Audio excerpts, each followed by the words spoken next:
सोचिए, एक ऐसा साम्राज्य जो कभी दुनिया की सबसे बड़ी ताकतों में गिना जाता था, लेकिन फिर अपने आखिरी महान बादशाह औरंगजेब की मौत के बाद ये विशाल साम्राज्य मानो ताश के पत्तों की तरह बिखरने लगा।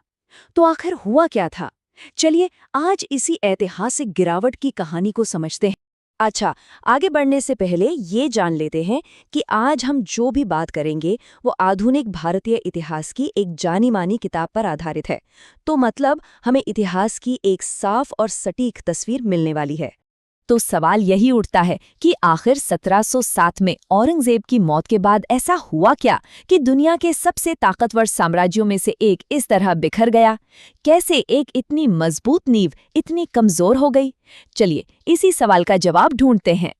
तो कहानी शुरू होती है ठीक 1707 से, औरंगजेब की मौत के साथ। और यहीं से आप कह सकते हैं वो पहली दरारें पड़नी शुरू हुईं जिन्होंने इस इतने बड़े साम्राज्य की नींव को ही हिलाकर रख दिया।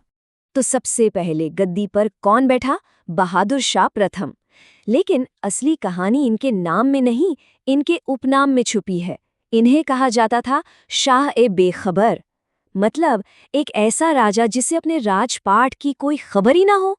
आप खुद ही सोचिए, यहीं से अंदाजा लगाया जा सकता है कि लीडरशिप की क्वालिटी में गिरावट आनी शुरू हो चुकी थी। और फिर एक ऐसा दौर आया जहां बादशाह तो बस नाम के रह गए थे। असली पावर, असली सत्ता वो दरबार के ताकतवर मंत्रियों के हाथ में आ गई थी। मतलब तख्त का दरवाजा तो था, लेकिन वो घूम रहा था और उसे घुमाने वाले ये मंत्री थे। और अस्थिरता का आलम ये था कि कुछ ही सालों में एक के बाद एक बादशाह बदलते गए।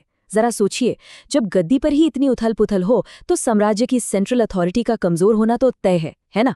ऐसी अफरा-तफरी में कोई भी मजबूत पॉलिसी भला कैसे बन सकती थी? और इस पूरे खेल के जो सबसे बड़े खिलाड़ी थे वो थे सैयद ब्रदर्स, अब्दुल्ला खान और हुसैन अली खान। इन्हें किंग मेकर कहा जाने लगा। क्यों? क्योंकि अब दिल्ली के तख्त पर कौन बैठेगा और कौन उतरेगा, इसका फैसला बादशाह नहीं बल्कि ये दोनों भाई करते थे। और बादशाहों की हालत क्या थी, इसका अंदाजा आप इसी बात से लगा सकते हैं। बादशाह फर्रुख सियर को क्या उपाधि मिली थी? घृणित कायर।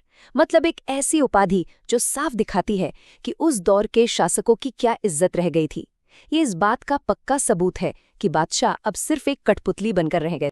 तो दिल्ली में तो ये सब चल ही रहा था, लेकिन अब जरा दरबार से बाहर निकलते हैं और देखते हैं कि इस अंदरूनी लड़ाई का असर पूरे साम्राज्य पर क्या हो रहा था। देखिए, सीधी सी बात है, जब सेंटर कमजोर होता है तो जो प्रोविंस है, जो प्रांत है, वो ताकतवर होने लगते हैं। और बस वहां के गवर्नरों ने इसी मौके का फायदा उठाया। और ये कॉन्ट्रास्ट देखिए जरा। एक तरफ दिल्ली में थे बादशाह मोहम्मद शाह, जिन्हें उनके उपनाम रंगीला से जाना जाता था, और दूसरी तरफ थे निजामुल मुल्क जैसे ताकतवर गवर्नर जो दिल्ली छोड़कर अपना अलग आजाद राज्य बना रहे थे। ये जो फर्क है ना, यही अपने आप में पतन की पूरी कहानी कह देता है। और ये कोई एक दो प्रांतों की बात नहीं थी, साम्राज्य सचमुच टुकड़ों में बिखर रहा था। हैदराबाद, अवध, बंगाल, ये सब सबसे अमीर और सबसे जरूरी सूबे थे, और ये सब अब दिल्ली के कंट्रोल से बाहर हो चुके थे। ये मानो साम्राज्य के ताबूत में एक और कील ठोकने जैसा था। अब देखिए, अंदर की लड़ाई और इस बिखराव ने साम्राज्य को अंदर से इतना खोखला कर दिया था कि अब वो बाहर से आने वाले हमलों का सामना करने के लायक ही नहीं बचा था। और बस यही वो मौका था जब विदेशी हमलावरों की नज़र भारत की बेहिसाब दौलत पर पड़ी। और फिर आया साल 1739। ये साल मुगल साम्राज्य के लिए एक बुरे सपने जैसा था। ईरान के नादिर शाह ने दिल्ली पर हमला किया और ऐसी लूटमाट मचाई कि दिल्ली तबाह हो गई। साम्राज्य की जो थोड़ी बहुत इज्जत बची थी वो भी मिट्टी में मिल गई। नादिर शाह अपने साथ सिर्फ सोना चांदी ही नहीं ले गया, वो मुगल शान की दो सबसे बड़ी निशानियां भी ले गया। एक मशहूर मयूर सिंहासन यानी तख्त ए ताउस, और दूसरा बेशकीमती कोहे नूर हीरा। ये सिर्फ चीजें नहीं थीं, ये मुगल पावर का सिंबल थीं। और इनका जाना एक ऐसा झटका था जिससे साम्राज्य फिर कभी उभर ही नहीं पाया। और लूट कितनी बड़ी थी, इसका अंदाजा लगाइए। उस जमाने के हिसाब से करीब 70 करोड़ रुपए। सोचिए जरा, इस एक हमले ने मुगल खजाने को लगभग खाली कर दिया। साम्राज्य की जो इकोनॉमिक बैकबोन थी वो पूरी तरह से टूट गई। और बात यही नहीं रुकी, सोचिए, एक साम्राज्य जो कभी अपनी मिलिट्री पावर के लिए जाना जाता था, अब बार बार हो रहे हमलों को रोक ही नहीं पा रहा था। नादिर शाह के बाद अहमद शाह अब्दाली ने तो एक दो नहीं बल्कि कई बार हमले किए। इन लगातार हमलों ने पूरे नॉर्थ इंडिया में खलबली मचा दी और मुगल सत्ता को तो जैसे एक मजाक ही बनाकर रख दिया। तो अब हम कहानी के आखिरी हिस्से में आ गए हैं। यहाँ हम देखेंगे कि कैसे एक इतना महान साम्राज्य बस एक सिंबल, एक प्रतीक बनकर रह गया और फिर हमेशा के लिए इतिहास के पन्नों में कहीं खो गया। ये जो गिरावट थी ना, ये सिर्फ पावर की नहीं थी, ये इज्जत की भी थी। देखिए कैसे। पहले दिल्ली हाथ से गई अंग्रेजों के पास, फिर जो बादशाह बचे वो ब्रिटिश ईस्ट इंडिया कंपनी के पेंशनर बन गए, और आखिर में अंतिम बादशाह बहादुर शाह जफर, उनके पास तो सिर्फ नाम का शासन बचा था, वो भी बस लाल किले की दीवारों के अंदर। और फिर आया 1857 का विद्रोह। ये वो आखिरी कील थी, वो आखिरी घटना जिसने मुगल सल्तनत के औपचारिक अंत की कहानी लिख दी। तो अंतिम मुगल बादशाह बहादुर शाह जफर की कहानी का अंत बहुत दुखद है।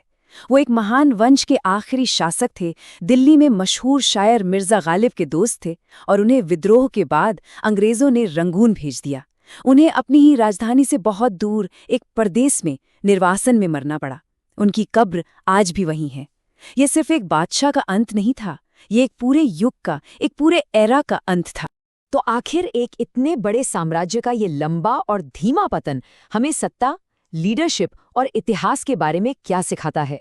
देखिए, ये कहानी हमें बताती है कि मुगल साम्राज्य का पतन किसी एक वजह से नहीं हुआ। ये नतीजा था कमजोर लीडरशिप का, दरबार के अंदरूनी लड़ाइयों का और लगातार जंगों से खाली हो चुके खजाने का। और इन्हीं अंदरूनी कमजोरियों ने नादिर शाह और अब्दाली जैसे बाहरी हमलावरों को मौका दिया। तो सबसे बड़ा सबक शायद यही है कि किसी भी सत्ता का पतन बाहर से बाद में होता है और अंदर से पहले शुरू होता है।